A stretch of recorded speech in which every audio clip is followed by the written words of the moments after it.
It's my first meal of the day. Kasi ah, may sakit si Titi, diba?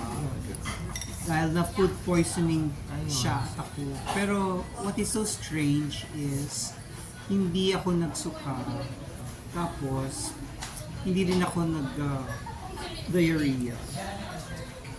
Pero nilalagnat ako. Actually, ngayon, lumabas ako kasi nasa 37 degrees Celsius na yung temperature ko. Pero nag-chill pa rin ako. It feels like I still have fever. Although yung thermometer reading wala na. So, dito ko ba ikakwento? So yun nga, kumain kami dun sa isang lugar. Masarap yung food. We were so happy. I kept saying pa naman, I'm happy, I'm happy. PPT was also happy. Pero yun nga, siguro, fluke. Siguro nga, mali timing. Napunta sa amin yung merong that would cause food poisoning. So, the whole day kahapon hanggang the whole day today, nasa hotel lang kami. I messengered, I Instagrammed the Instagram account of the restaurant. Nag-reply naman, tapos hiningi yung number. Sabi ko, para saan pa yung number? I just wanted them to know na this happened to us and they should probably clean better or sanitize the kitchen, that branch. Yun. So, after a while, may tumawag naman na empleyado. At they would reimburse daw kung ano yung nagastos. So, maliit lang naman yung nagastos namin. Kasi so far, yung time na nag-usap kami at nag-reimburse siya, umabot yung reimbursement to 1,082. But half of that went to the food that we ordered. So, ni-reimburse, binalik nila, ni-refund yung food. Tapos yung other half, more or less, nanggaling na sa the Gatorades, the thermometer that we had to buy kasi nga may ilagnat. Tapos the Skyflakes we bought, the IV Light, yung mga ganyan. So, yarn. So now, it's my first meal. So, okay naman akong kausap kasi ayoko nang maging belligerent kasi it's a vacation after all. Ayoko nang mangyari yung nangyari sa Cebu Pacific na I was insisting on what is right. Alam mo yun? What should be.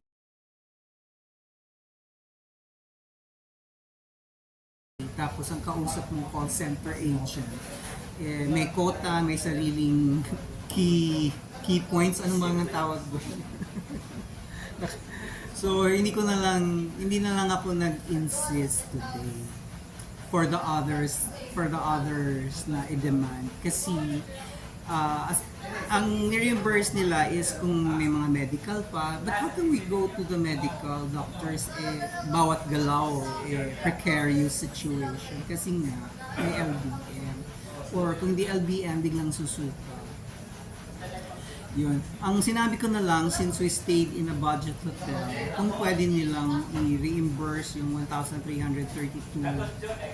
As of kagabi, isang day pa lang kami na hindi nakalabas. So sabi naman ng kausap ko,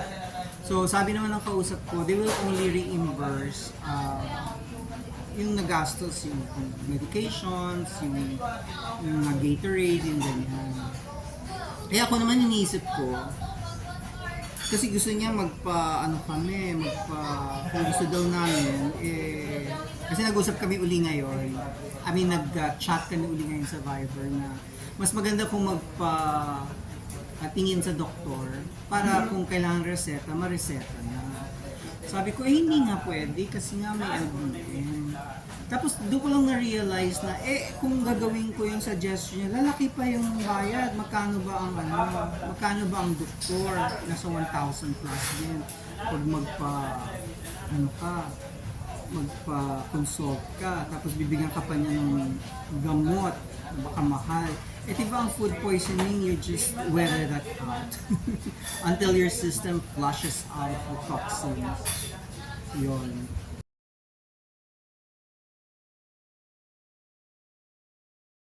So yun, sabi ko, eh ngayon 2 days na hindi kami nakalabas. So times mo yung 1,332 times 2. Na gusto ko sanang ipa-reimburse.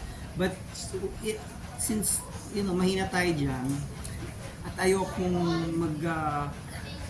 nang mag-stress dahil hindi tayo makanegotiate.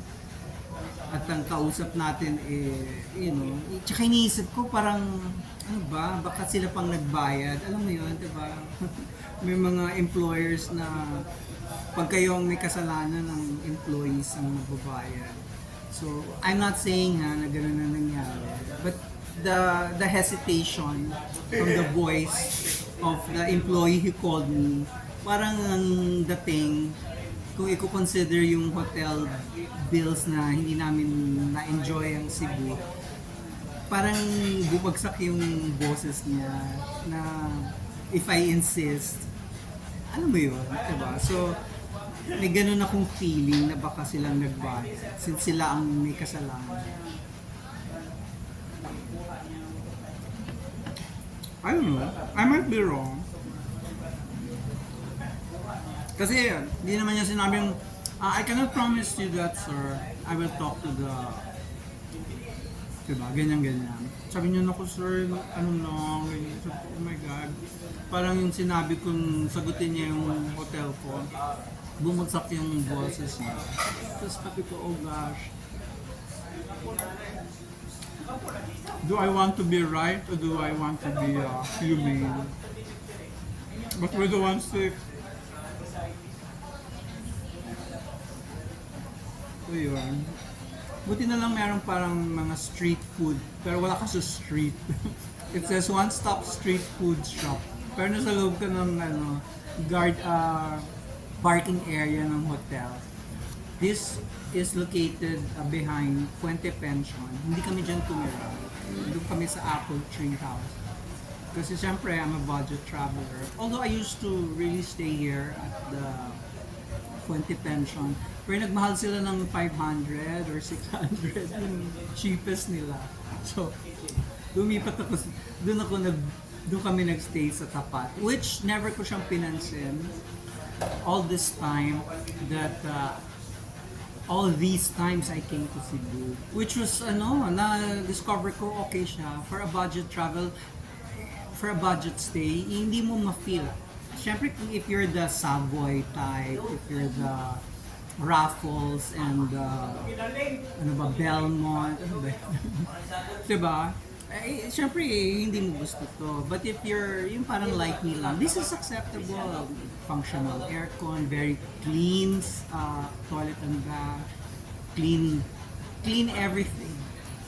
Except na yung aking bed sheet, medyo may stains. Sige na lang. It's not my first time to see sheet stains in my budget hotel life. So, I don't wanna stress over it. Dapat kakain ako dun sa, may lagusan dyan from the street Llorente, going to the Fuente Circle. Kasi parang may mga karinderya. Pero since I saw this, sabi ko dito na lang. Kaawa si TTT. Talagang napuruhan siya. So, ang balak ko is i-pursue ko pa din, after all this, i-pursue ko pa din yung reimbursement ng hotel. It doesn't have to be in cash. Anyway, restaurant sila. It can be in the form of promo code. Although baka wala silang branch sa Manila, or maybe they have other restaurants in Manila. I'm okay with that if ang worry nila is the cash. Diba? Kasi siyempre, 1,300 in cash is 1,332. But 1,332 in a gift voucher, eh baka 250 pesos lang yung cost nila, diba? So I'm thinking, when I pursue it, sasabihin ko, kahit gift certificate nila, I would accept it. Para hindi mabigat, sabihin mo 1,300 so 200, 2,700. Wala nagawa. We were just inside the room.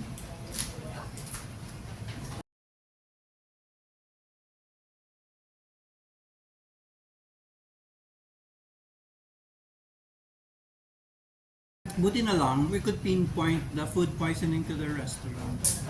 Because the last meal before the restaurant was more than 12 hours ago in Chowking, in IT Park, after we came down from Tops for the New Year's countdown. Tapos, syempre, 5 a.m. na kami nakakaabot doon. Dahil sa, ito namang si TAP, sa 10 lang ang shuttle buses. Eh pero parang buong Cebu nandun sa TAP. So, ang tagal bago na ibaba lahat. Eh, it's a special day. Ito pa lang sa TAPS, ang paligid niya are puro mga restaurants with a view. Imagine Tagaytay. Diba? But, smaller road network and no alternative road networks as far as I could appreciate the location. So yun. It takes 20 minutes down, 20 minutes going up. So yung bus na makikita mong bababa, maghahatid sa IT Park at aakyat ulit para kukuha nung takes about 20 plus 20, 40 minutes. Eh, ma-traffic. Hindi naman gumagalaw yung traffic pababa because everybody, private cars and all that, we're all going down to Cebu proper. O di mas matagal yun. Imbis na tuloy-tuloy lang yung bus, shuttles, or the vehicles. Hindi. Snail pace, diba? So yun. Kalimutan ko na kung yung kinikwento ko. Yun, the last meal. Tapos, ang second na, nagtambay kami sa Bose. Nagkape si TTT, nagtsaa ako. So it's really that restaurant. Masarap yung restaurant, pero hindi ko alam kung bakit nagkaganon. Although I saw somewhere na sabi ko baka masama na yung meat, yung chorizo. But then, a one common denominator between the food we ate and the other incident na I know is the vegetable. Eh itong meat namin, itong in-order namin may kasamang cabbage na kasama dun sa kinain namin. So iniisip ko, baka hindi masyadong nahugasan yung cabbage. Yung coleslaw. Pag wala pa bang halo ang cabbage, can you call it coleslaw? Basta ganun. Eh, yung isang incident that I know of is fresh lumpia.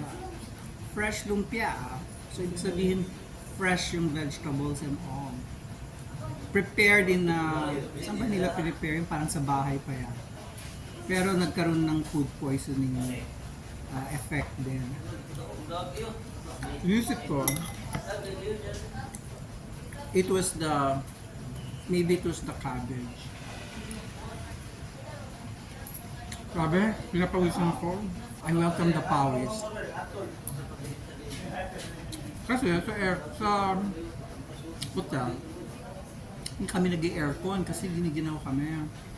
Tapos kahit na medyo bumababa, yung umakit yung temperature, hindi pa rin ako pinapawisan. But I could feel na umiinit na. Ino-open ko naman yung aircon. Pero hindi dun sa point na papawisan ka. Now that I'm out, wearing this vest, napawisan ako. I think that's a good news. Although, since the New Year's, hindi pa ako nagpupo. So nagtatakot ako, baka may diarrhea na rin sa loob ko. Hindi lang siya makalabas kasi yung naunang kinain kong food eh, kubol.